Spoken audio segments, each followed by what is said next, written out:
নমস্কাৰ বন্ধু বান্ধৱীসকল, আজি মই আপোনালোকৰ লগত আলোচনা কৰিম চ'ত মাহত ভুলতো ঘৰত থকা এই 4টা বস্তু আনক নিদিব, আহিব পাৰে চৰম বিপত্তি।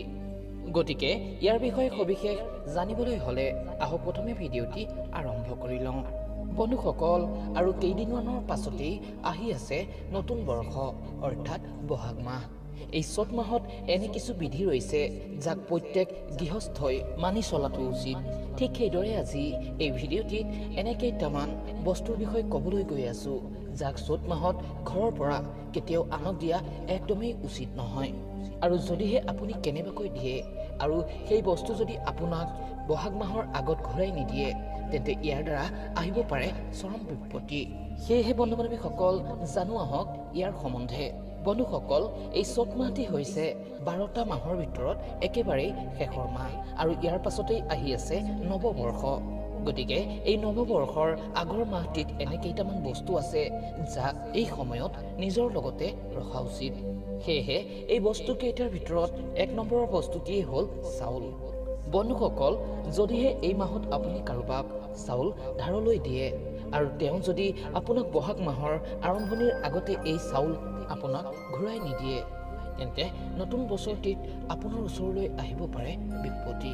গতিকে এই চ'ত মাহটিত যদি আপুনি এই সাৱধানতা অৱলম্বন কৰিব পাৰে, তেন্তে আপোনাৰ পক্ষে হ'ব অতিকৈ মংগল। বন্ধুসকল, 2 নম্বৰতে হৈছে অৰ্থ।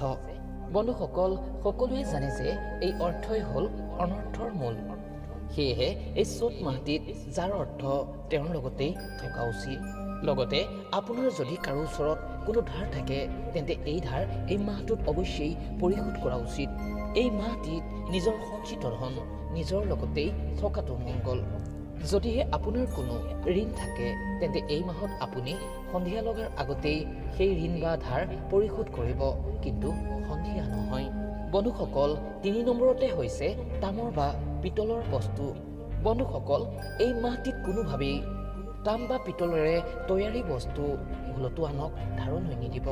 কাৰণ এই কথা সকলোৱে জানে যে এই ধাতু হৈছে বিশুদ্ধ ধাতু, আৰু এই ধাতুৰ দ্বাৰাই পূজাৰ বাচন বৰ্তনো তৈয়াৰী কৰা হয়। আৰু এই ধাতুৰ মাজত এনে এক পজিটিভ শক্তি ৰৈছে যিয়ে আপোনাৰ বাস্তু সমস্যাক দূৰীভূত কৰে।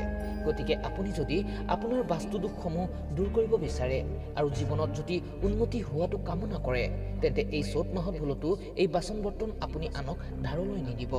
4 নম্বৰতে হ'ল গৰুৰ পৰা উৎপাদিত দ্ৰব্য, যেনে গাখীৰ, পনী, দৈ আদি। এই বস্তুসমূহ গৰুৰ পৰা উৎপাদিত হয়।